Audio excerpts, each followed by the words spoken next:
Ni kwa msingi huo leo nipo hapa kulitumia bunge ili kutimiza matakwa ya ibara hiyo. Kabla ya kufanya hivyo, nianze na jambo la huzuni lililotokea hapa nchini, na naomba waheshimiwa wote wabunge na waalikwa tusimame kwa dakika moja ili kuombea wenzetu.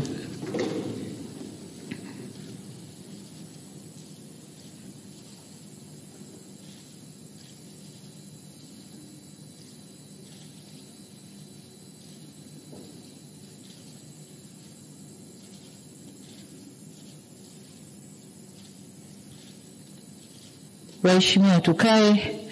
Tumwombe Mwenyezi Mungu aziweke roho za waliopoteza maisha kwenye vurugu zilizotokea tarehe 29 siku ya uchaguzi hapa nchini kwetu. Mungu awape malazi mema ya amani. Amen. Mimi binafsi, waheshimiwa wabunge, nimehuzunishwa sana na tukio lile. Natoa pole kwa familia zote zilizopoteza wapendwa wao, na tunaomba Mwenyezi Mungu kama tulivyoomba awapumzishe kwa amani. Aidha, kwa majeruhi tunawaombea wapone kwa haraka, na kwa wale waliopoteza mali zao tunawaomba wawe na stahamala na uvumilivu. Serikali imechukua hatua ya kuunda tume ya kuchunguza yaliyotokea, yani inquiry commission, ili tujue kiini cha tatizo. Taarifa hiyo itatuongoza kujielekeza kwenye mazungumzo ya kuleta maelewano na amani.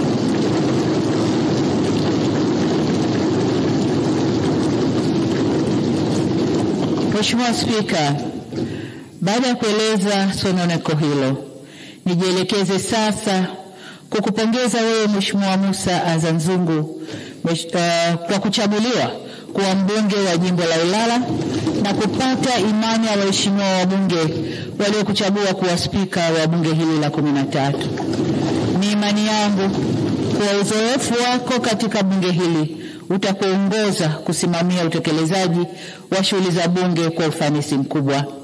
Aidha, nitumie fursa hii kumshukuru kwa dhati Spika mstaafu Mheshimiwa Dr. Tulia Ackson kwa kuliongoza vyema bunge la 12. Serikali inaahidi kutoa ushirikiano wa kutosha katika utekelezaji wa majukumu ya bunge hili la 13. Kwa kauli hiyo hiyo, nimpongeze pia Mheshimiwa Daniel Baram Silo kwa kuchaguliwa kuwa naibu spika wa bunge hili. Aidha, nirejee pongezi zangu kwa Mheshimiwa Dr. Mwigulu Nchemba, Waziri Mkuu wa Jamhuri ya Muungano wa Tanzania, ambaye ameapishwa leo asubuhi. Niwapongeze pia waheshimiwa wabunge wote kwa kuaminiwa na Watanzania kuwawakilisha katika kazi adhimu ya kutunga sheria, kuishauri na kuisimamia serikali kupitia bunge hili la 13. Hongereni sana. Waheshimiwa wabunge, hii ni dhamana na dhima kubwa sana mliopewa na wananchi, na vivyo hivyo matarajio ya wananchi kwenu ni makubwa pia. Matarajio yao ni kuwa mtatumia muda wenu mwingi kuwa na mijadala inayoakisi raha na karaha wanazoziona, na mtasimamia na kuishauri serikali ipasavyo juu ya kutatua changamoto zao, na kwamba wakati wote mtajielekeza kulinda maslahi ya wananchi waliowachagua na maslahi mapana ya taifa letu. Mheshimiwa Spika, kwa vigezo vyovyote vile, bunge hili ni jipya. Takwimu zinaonyesha kuwa wabunge 223 kati ya wabunge 393, sawa na 56.7%, ni wabunge wapya kabisa. Aidha, 45% ya wabunge wote ni wanawake. Wabunge wanawake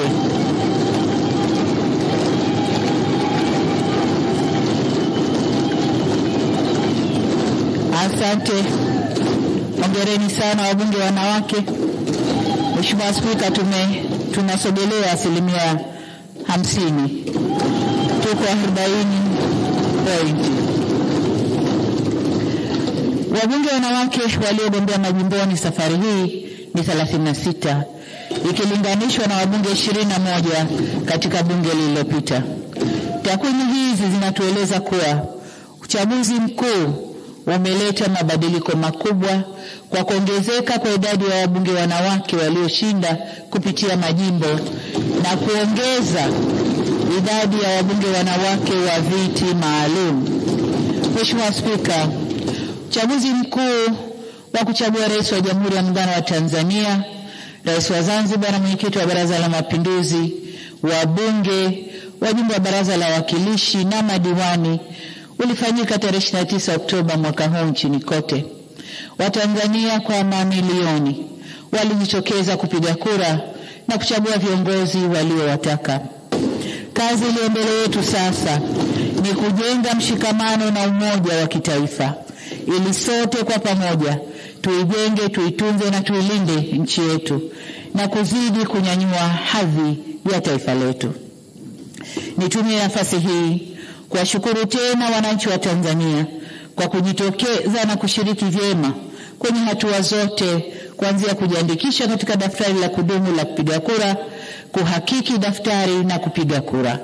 Kwa mara nyingine tena, wananchi wamethibitisha kuwa kushiriki uchaguzi ndio njia ya uhakika na ya salama ya kubadilisha viongozi wasioridhika nao au wasioridhika na huduma zao.